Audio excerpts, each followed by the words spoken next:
Maligayang pagdating sa mahiwaga at kamanghamanghang mundo ng tropical na kagubatan. Dito, maraming uri ng nilalang ang nabubuhay sa maselan na balanse. Ngunit sa loob ng luntiang paraisong ito ay nakatago ang isang madilim at kapanapanabik na kwento ng isang maliit na nilalang na may pambihirang kapalaran. Ito ang kwento ng Zombie-an. Ihanda na ang inyong sarili sa isang paglalakbay sa mundo ng agham at kalikasan. Paano nga ba nagiging zombie ang mga langgam? Ano ang sanhi nito? At paano ito nangyayari? At maaari bang mangyari ito sa mga tao? Nagsisimula ang ating kwento sa isang karaniwang langgam na Camponotini na mas kilala bilang carpenter ants na isang masipag na manggagawa sa kanyang kolonya.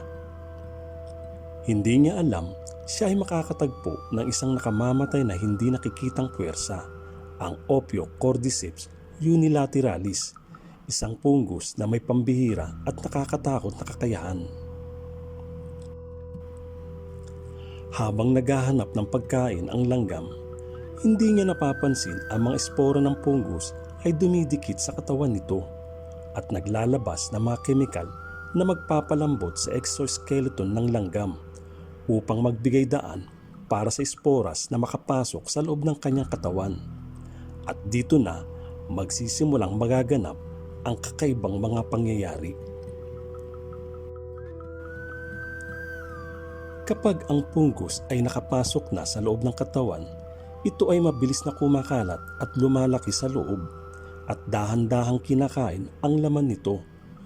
Ngunit hindi nito sinisira ang mga critical na organs at tissues na kailangan upang maggalaw pa rin ng langgam. Sa halip, iniimpluwensya ng fungus ang utak at central nervous system ng langgam upang baguhin ang pag-uugali nito. Ayon sa mga pag-aaral, ang Ophiocordyceps ay naglalabas ng mga kemikal na nakakaapekto sa utak nito na nagiging sanhi ng pagbabago sa pag-uugali nito na parang isang remote-controlled robot. Ipinapakita ng mga pag-aaral na may mga specific proteins at mga compound na inilalabas ang fungus upang manipulahin ang nervous system nito.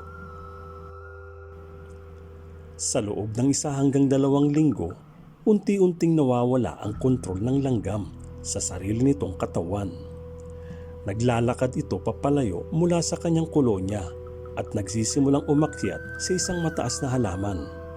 Kapag nasa tamang taas na, kinakagat ng langgam ang ilalim ng isang dahon o sanga at nananatiling nakakapit doon. Tinatawag itong death grip at dito na tinatapos ng fungus ang kanyang misyon. Sa pagkamatay ng langgam, nagsisimula ang susunod na yugto ng fungus. Tumutubo ito na mahabang tangkay mula sa ulo ng langgam at naglalabas ng mga bagong esporas. Ang mga esporas na ito ay magkakalat sa hangin at maghahanap ng bagong biktima. Magpapatuloy na makahawa sa iba pang walang kamalay-malay na mga langgam at muling magsisimula ang cycle. Ang pinomenang ito ay may mahalagang papel sa ecosystem. Pinapanatiling balanse ang populasyon ng langgam at pinananatili ang balanse sa loob ng kagubatan. Sa mundo ng agham, maraming natutunan ang mga siyentipiko mula sa pag-aaral ng mga parasitic relationships. Ang pag-aaral ng ganitong uri ay hindi lamang nagbibigay ng mga sagot sa kung paano gumagana ang kalikasan, kundi pati na rin ng mga posibleng solusyon sa mga problema ng tao. Ang bawat natuklosang impormasyon ay nagdadala ng bagong pag-asa para sa medisina at sa ating pangunawa sa mundo. Ito rin ay isang paalaala kung gaano kakomplikado at interconnected ang buhay sa ating planeta. Ang fungus na ito ay nag-i-evolve upang gamitin ang mga langgam bilang bahagi ng kanyang life cycle na nagpapakita ng kagilagilalas na kapangyarihan ng kalikasan upang mag-adapt at mag-survive. Ang kwento ng Zombie-an ay isa lamang sa maraming kamanghamanghang kwento na naghihintay na matuklasan. Maaari bang mangyari ang ganito sa mga tao? Sa kabutihang palad, ang mga tao ay may immune system na makakapagligtas sa atin mula sa ganitong kakaibang fungus.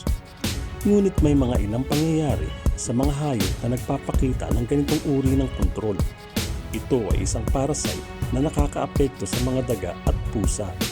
At may mga pag-aaral na maaaring makaapekto rin ito sa pag-uugali ng tao, bagaman hindi sa paraang ginagawa ng ophiocordyceps sa mga langgam. At yan ang ating aalamin sa mga susunod nating paglalakbay. Anong masasabi ninyo sa kakaibang kwento ng mga zombie ants? Napakagilas ng kalikasan, hindi ba? Kung nagustuhan ninyo ang video na ito, huwag kalimutang i-like, i-share at mag-subscribe para sa iba pang mga kamanghamanghang kwento mula sa mundo ng agham at kalikasan. Salamat po sa panunood.